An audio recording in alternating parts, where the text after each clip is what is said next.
But then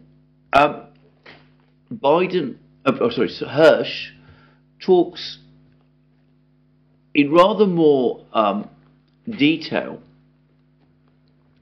about internal US issues, and he reports these comments by a US official, an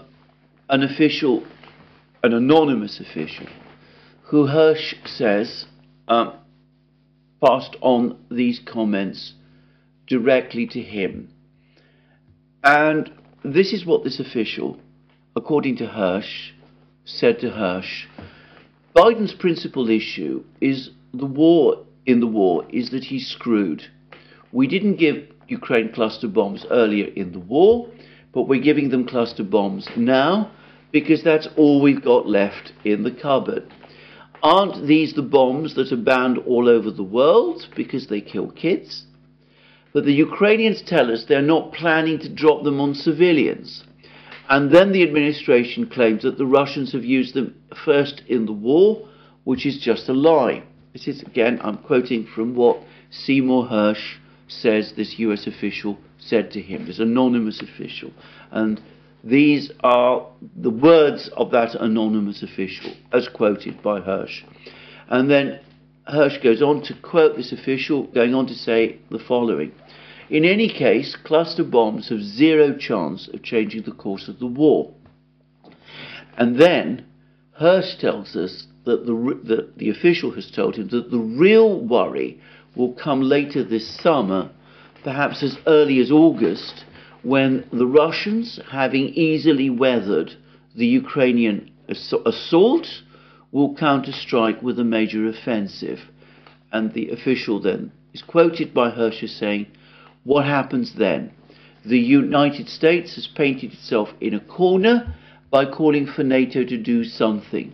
Will NATO respond by sending the brigades now training in Poland and Romania on an airborne assault? And the official then went on to say that the United States knew more about the German army in Normandy in World War II than it knows about the Russian army in Ukraine. And I have to say, I strongly suspect that the latter is true. And then the official, or rather Hirsch,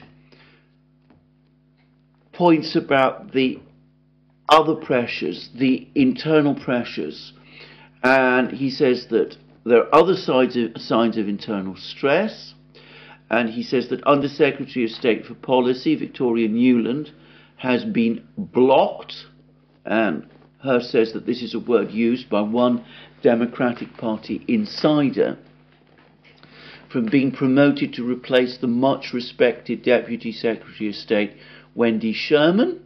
Nuland's anti-Russian politics and rhetoric matches the tone and point of view of Biden and Secretary of State Tony Blinken. And then Hirsch suggests that there is a great deal of pressure, and that he doesn't exactly spell it out.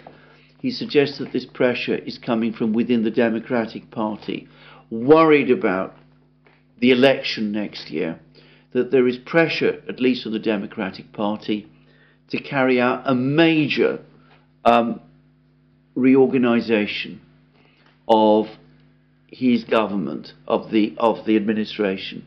And supposedly the block on Nuland's promotion, which has come seemingly from the Democratic Party, is part of an ongoing campaign of pressure, presumably from the same source, to try to get other hardliners removed, to make it easier, presumably, to open some kind of negotiation process with the Russians, presumably in order to contain the fallout from a potential Ukrainian collapse in the next few months, and especially in the months leading up to the election.